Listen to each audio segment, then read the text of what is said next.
이제부터는 남은 의혹과 조국 장관의 새로운 의혹에 대해서 하나하나 짚어보도록 하겠습니다. 급조됐던 깜깜이 보고서 무슨 얘기인지 이제 짚어볼 거고요. SNS에 목소리를 높인 정경심 교수 얘기도 해보겠습니다. 조국 장관과 윤석열 총장의 혈투가 시작된 가운데 검찰은 이 조국 일가가 투자한 사모펀드를 향해서 수사의 속도를 높이고 있습니다. 새롭게 주목해봐야 할 의혹은요. 조국 장관은 계속해서 몰랐다고 주장하고 있지만 청문회 직전 이 펀드 보고서를 급조한 정황입니다. 먼저 지난 2일 기자간담회 때 조국 장관의 목소리부터 들어보시죠.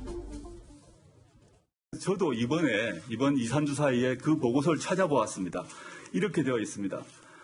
본 펀드의 방침상 투자 대상에 대해서 알려드릴 수 없다라고 되어 있고 상세한 내용에도 어디에 투자했는지 자체가 적혀 있지 않습니다. 문제 보고서 얘기를 좀 해봐야 될 것 같은데 한만석 부장, 뭐가 급조됐다는 겁니까, 보고서가? 그러니까 그 사모펀드의 보고서에 내용이 이제 투자 대상이 이제 적혀 있지가 않고 또 이것을 알려줄 수도 없다. 투자한 사람들한테. 그렇기 때문에 이제 자기는 이제 조국 장관은 모르고 있었다. 뭐 이런 식으로 얘기를 한 건데요. 문제는 그 조국 장관이 이제 자기의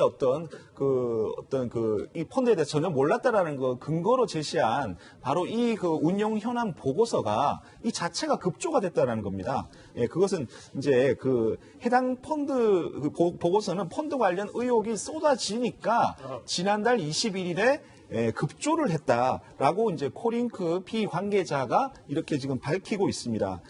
그리고 나서 또 나아가서는 이 문건을 이제 작성하기 이제 전후로 이 조국 그 장관의 부인인 정경심 교수와 이 코링크의 대표인 이모 씨가 굉장히 자주 긴밀하게 통화를 했다. 이런 얘기를 보면 이제 이것은 이제 오히려 이제 조국 장관과 이제 그 정경심 교수의 어떤 그런 의혹을 이제 은폐하기 위해서 이런 보고서를 일부러 만든 것이 아니냐라는 또 새로운 의문을 갖게 하는 그런 대목입니다. 그러니까요. 한번 좀 정리를 해볼게요. 왜냐하면 지금 검찰이 가장 핵심적으로 보고 있는 의혹이 바로 사모펀드 의혹이기 때문에. 김태현 변호사님. 지금 보면 지금 허만석 부장이 설명해 줬던 이 급조된 보고서 의혹, 정경심 교수가 자문료를 받았던 의혹, 조국 펀드 운영이 겸직한 거, 그리고 남동생도 이 조국 장관의 처남도열, 이게 다 의혹입니다. 아직까지 제대로 밝혀낸 게 없는데 검찰이 이걸 들여다보고 있는 거죠. 다 보고 있는 건데 아까 이제 문건이 사실 오늘 낮에 이제 속보로 나오는 거거든요. 뭐 언론사에서는 단독 기사. 근데 저게 어떤 의미가 있는 거냐면, 그러니까 저게 만약에 다 조국 후보자가 저기 이 펀드와의 위법행위와 관련이 있다고 가정하고 말씀드리면 이게 작은 거를 덮으려다가 큰 게 터지는 상황이에요. 그러니까 무슨 얘기냐면 인사청문회고 기자간담회에서 조국 장관이 당시에 뭐라고 그러냐면 블라인드 펀드에서 몰라요. 이렇게 얘기했어요. 야, 이 문건 보세요. 투자 내역을 밝힐 수 없다고 돼 있잖아요. 블라인드입니다. 이거예요. 그런데 이게 이제 블라인드 펀드란 걸 완전히 잘못 이해한 것이거든요. 그러니까 블라인드 펀드란 건 펀드에서 돈을 모을 때 투자자들한테 저희 이번에 2차 전지에 투자할 거니까 돈 좀 모아주세요가 아니라 제가 알아서 할 테니까요. 돈 다 모아주세요. 요게 이제 블라인드 펀드예요. 그러면 돈 모은 다음에 막 투자하고서는 그것까지 블라인드로 그냥 자기 마음대로 해도 되냐? 그건 아니거든요. 자, 우리 돈 모아서 저를 믿고 맡겨주셨는데 제가 이러이러이런데 투자해가지고요. 1년 동안 수익이 이렇게 났어요. 손실이 이렇게 났어요. 이거는 알려주게 돼 있어요. 코링크 피의 정관에도 그렇게 돼 있습니다. 그러니까 조국 후보자가 당시에 블라인드 펀드에서 처음에 돈을 모을 때는 어딘다 안 한다고 그냥 그러고 제가 믿고 맡겼는데 나중에 1년 있다가 웰스 CNT라는 데 투자했다고 투자 보고서를 보내와서 그때 알았습니다. 이러면 자연스러울 텐데 전혀 몰라요. 이렇게 얘기했거든요. 그리고 그 문건도 투자 대역 밝힐 수 없다. 이 문건을 보여준 거예요. 그게 일반적인 사모펀드 업계 관행과 안 맞는 거죠. 이상하지 않습니까? 그래서 검찰이 그걸 들여다봤더니 청문회 직전에 급조한 것 같다. 이게 나온 거잖아요. 그러니까 진짜 그게 맞다면 조국 후보자 측은 만약에 나중에 어디다 투자했는지 보고받아 알았어. 이러면 이거 봐. 관련 있잖아. 이런 문제가 생길 게 두려워서 아예 관계를 끊기 위해서 아무것도 몰라요. 이런 문건을 만든 게 아닐까라는 의구심이 좀 드는 거죠. 왜냐하면 그 문건과 내용이 전혀 일반 거래 사모펀드 관행과 안 맞으니까요. 예. 보고서도 보고서지만 사실 오늘 가장 이슈가 됐던 부분 바로 오촌 조카와 사모펀드 투자사 대표의 녹취록입니다. 한영대 국장. 예. 자, 한번 제가 읽어볼게 보세요.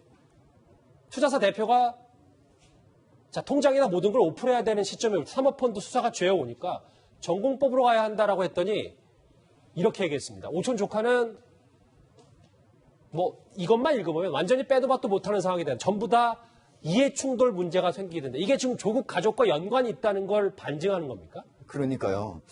저기 이 조모 씨 오촌 조카가 이 상당히 중요한 내용을 다 알고 있어요. 지금 핵심적인 것만 제가 한번 소개를 하면은 웰스 CNT가 IFM에 투자했다고 하면 배터리 육성 대책, 정부가 배터리를 육성하려고 했잖아요. 거기가 이제 IFM이 바로 거기 이제 익성이라고 하는 자회사거든요. 예. 바로 이제 그 배터리에 관련된 소재를 개발하는 회사입니다. 여기에 만약에 투자를 했다고 하면은 이거 완전히 전부 이해충돌 문제가 생긴다. 그리고 조 장관 가족이 사모펀드 운영 및 경영에 직접 관여한 사실이 입증되면은 자본시장법 위반은 물론 경우에 따라 이해충돌 방지를 의무화한 공직자윤리법 위반 소지가 있다. 이 조카가 법도 아주 잘 알아요. 제가 보니까 그러니까 야 이렇게 가면 우리 같이 죽는 케이스다. 정말 조 후보가 낙마해야 하는 상황이다. 이런 얘기까지 한 거 보니까 이게 이제 8월 24일에 바로 이 최모 씨하고 최모 씨는 이제 그 웰스 NCT의 블루펀드 처음에 이제 거기 가로등 전멸기 투자사 대조이사, 대표예요. 예. 거기 대표거든요. 거기하고 이제 입을 맞추기 위해서 전화를 한 거예요. 전화를 했는데 바로 이런 얘기들이 다 있었어요. 이런 얘기들이 있었던 걸로 봐서 그동안에 여기에 보면은 조국 후보자가 청문회에서 어떻게 얘기할 거라는 얘기까지 나오거든요. 그런 걸 보면은 지금까지 조국 후보자가 나는 알지도 못했고 관여하지도 않았고 이런 것들이 전혀 사실이 아니다라는 것들을 이 조 후보자의 오촌 조카가 다 얘기를 해주고 있는 거예요. 심지어 여기 오촌 조카뿐만 아니고 여기 이제 그 펀드가 레드 펀드도 있고 배터리 펀드도 있고 그다음 블루 펀드도 있고 여러 곳이 있거든요. 예. 근데 다른 쪽에 익성이라고 하는 거기 있는 이제 이모 또 다른 또 간부들이라든가 하는 데는 이 오촌 조카보다 더 다른 많은 그런 녹취록을 갖고 있다고 그래요. 그러니까 앞으로도 더 나올 게 많이 있다는 거예요. 두 분의 말씀처럼 조국 장관은 펀드에 대해서 투자가 어떻게 됐는지도 모른다고 얘기했었습니다. 그 목소리 한번 다시 듣고 오실까요? 제 처가 펀드 들어간다는 생각하고 여러 펀드 이름 중에 하나라고 생각하고 제가 이게 지금 말하는 사모펀드인지 뭔지 자체를 몰랐습니다. 후보자가 블루코어라는 펀드에 투자를 하고 그 투자금이 전부 웰스 CNT에 이제 들어가는데 자, 이것만 한번 대답해 보세요. 제 처가 네. 블라인드 펀드이기 때문에 저 블루코어가 블라인드 어디에 펀드 그 투자하는지 얘기 그 또 하려고. 자체를 알 수가 없는 구조인 것입니다.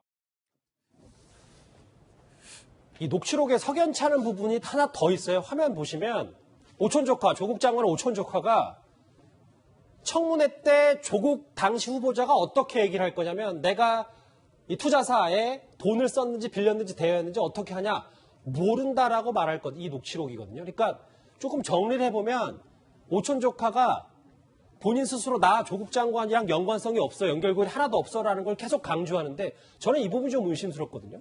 그 녹취나 이런 거 일부분만 봐서는 전체적 맥락을 알 수가 없기 때문에 근데 앞서서 봤던 녹취도 그렇고 지금 현재 녹취도 그렇고 저것만 보면은 뭔가 이제 서로 말을 맞추려고 하는 정황이 보이는 건 사실인 것 같습니다. 근데 저 오촌 조카 포함해서 그 사모펀드 관련한 그 이해관계자들이 뭔가 불법을 저지르고 그리고 부적절한 그런 행위가 있었다면 당연히 처벌을 받아야겠죠. 근데 여기서 현재까지 조국 장관과의 어떤 직접적인 관여나 조국 장관의 직접적인 책임 정도는 드러난 것이 없다. 그 말씀을 좀 드리고 싶고요. 그리고 녹취 자체만 놓고 보면 그냥 이건 저의 개인적인 짐작입니다만 그 조국 장관의 그 오촌 조카 조모 씨가 본인의 어떤 수사나 그런 걸 좀 유리하게 끌고 가기 위해서 최모 씨한테 이야기를 하는데 다만 마치 조국 장관과 이야기를 했다는 듯이 조국 장관의 어떤 권위를 빌려서 최모 씨를 조금 더 설득하려고 했던 게 아닌가 저는 좀 그런 생각이 듭니다. 그 얘기인즉슨 오촌 조카가 이 녹취록이 언젠가 공개될 줄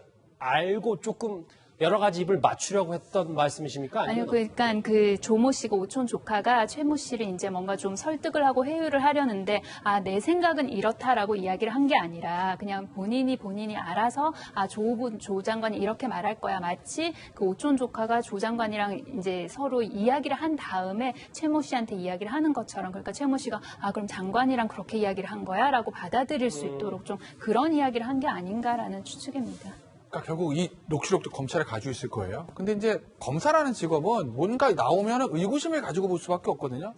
근데 깔끔하게 떨어지는 게 아니라 자꾸 이제 왜 이랬을까라는 의구심에 남는 자꾸 것들이 나와서 이러는 건데, 자 보세요. 이 국책 사업으로 2차 전지가 잘 되면 IFM이 돈 벌어요. 그게 잘 되면 거기 투자한 웰스시엔트가 돈 벌어요. 그게 잘 되면 블루펀드가 돈 벌고 그럼 결국 조국 후보자의 가족이 돈을 벌게 됩니다. 결국은 2차 그러면 이제 그 구조로 이렇게 짠 거거든요. 조모 대표라는 사람이. 잘 짠 구조예요. 근데 주식하는 사람들은요, 딱 두 가지입니다. 내가 종목을 잘 선정해서 내가 잘해서 돈을 번들지, 아니면 어디서 좋은 정보를 들어서 하든지 둘 중에 하나거든요. 이 조모 대표라는 사람이, 나라에서 2차 사업 할 것 같아. 이거 잘 될 것 같아. 그래서 거기 투자해서 구조를 그렇게 짜가지고 돈을 확 벌 가능성을 만들어주면, 그건 본인의 업적입니다. 잘 된 거예요. 굳이 그거를 걱정할 필요가 없어요. 그런데 왜 최 대표를 붙잡고 이거 나오지면 국책 사업인데 결국 다 다쳐란 말을 왜 했을까? 이게 그럼 본인이 정말 머릿속에서 2차 전지가 잘 될 것 같으니까 거기 투자하는 거로 구조를 짜자 이게 아니라 정말 오해를 살 수 있게 어디선가 무언가를 들어서 그 구조를 짰기 때문에 그래서 걱정돼서 최 대표에게 이거 나오면 우리 다 다쳐라는 말을 한 게 아닐까? 라는 의구심이 자꾸 제 머릿속에 드는데 진실은 검찰이 밝혀줄 거라고 믿습니다. 그렇겠죠. 예. 검찰은요, 이 사모펀드 운용사 대표와 투자사 대표에 대해서 구속영장을 청구했는데 이 구속 여부는 이르면 오늘 결정될 것으로 보입니다. 혐의 인정하십니까? 오늘 어떤 부분 소명하실 건가요? 녹취록 나온 8월 말 이후에 조모 씨랑 연락하신 적 있으신가요? 저 두 사람의 구속 여부 탑10 시간에 나올 수도 있는데 그 전보다는 조금 뒤가 아닐까 예상을 해봅니다. 허반수 부장 저하고 화면 보실까요? 그런데 이 녹취록이 어제 저녁부터 여러 언론을 통해서 대대적으로 보도가 되자 조국 장관의 부인이 이런 얘기를 SNS에 썼어요. 예, 요즘 그 조국 장관 부인이 참 주장 많이 하는데요. 이 내용의 진위와 맥락이 전혀 검증되지 않은 녹취록으로 인해 방어권이 심각하게 침해되고 있음을 강력하게 항의한다. 그리고 이게 녹취록이 또 어떻게 공개가 됐느냐, 이런 부분에 대해서 이제 이의를 제기하면서 이제 반론을 이렇게 펴고 있습니다. 예. 그렇지만 이 녹취록으로는요, 최 대표가 이렇게 공개를 한 것입니다. 그렇기 때문에 이것은 검찰에서 유출됐다거나 이런 것은 아니고요.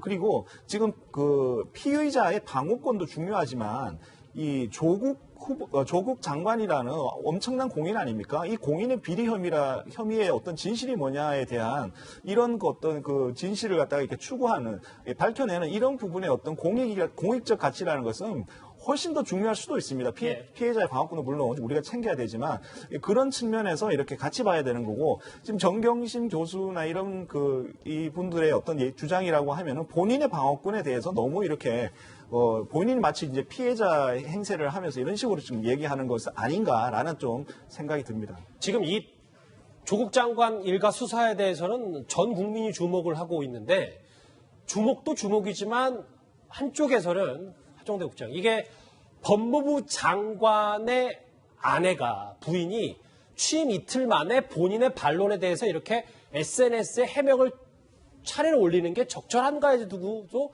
참 말들이 많습니다. 사실 범죄 혐의를 지금 현재 가지고 검찰이 수사를 하고 있으니까 자기 나름대로 방어권을 행사한다라고 이렇게 볼 수가 있는데요. 다만 이제 정경심 교수 같은 경우에는 그동안에 검찰의 압수수색에 앞서서 여러 가지 문서를 반출하기도 했고 또 컴퓨터를 빼내가기도 했고 그런 것들이 여러 가지 학생들의 수업이라든가 여러 가지 이유를 대긴 했지만 그것들이 일반적인 사람들이 합리적인 건전한 상식으로 봤을 때 좀 이해가 안 가는 부분이 많았거든요. 그래서 저기에 이제 페북에 자기 나름대로는 여러 가지 이런 일 때문에 하면서 얘기를 하지만은 저 해명이 저는 일반 국민들한테 상식적으로 그렇게 받아들여지는 것 같지 않아요. 사실은 저렇게 하는 것이 검찰에서 조사를 받는 입장에서는요, 대부분 상당히 검사를 화나게 만드는 일이거든요. 그래서 사실 일반적인 피의자들은 잘 안 합니다. 왜? 그거 하면은 나중에 가서 검사가 더 열심히 수사를 해가지고 더 많은 범죄 의혹을 찾아내거든요. 그래서 안 하는데 어쨌든 조국 장관의 부인 같은 경우에는 이미 그런 것들을 각오했기 때문에 아마 하는 것 같은데 그렇게 효과는 많지 않을 것 같다. 국민을 설득하거나 아니면 검찰한테 얘기하는 것조차도 둘 다 효과가 별로 없을 것으로 봅니다. 조만간 그럼 정경심 교수 소환이 되겠죠? 추석 지나고 하는 겁니다. 지금 검찰 수사가 상당히 빠른 속도로 가거든요. 특히 정경심 교수의 그 사문서 위조 부분과 관련해서는 거의 다 확인이 됐어요. 그래서 제가 보기에는 아마 적어도 추석 연휴라든지 이런 때 다른 기자들도 좀 쉬어야 되지 않습니까? 이런 때를 통해서 아마 기자들 없을 때 소환 조사를 해주는 것이 어떻게 보면은 조국 장관을 조금 더 배려해주는 검찰이 그런 것이라고 볼 수가 있습니다. 알겠습니다. SNS에 목소리를 높인 정경심 교수 얘기까지 정리를 해봤습니다.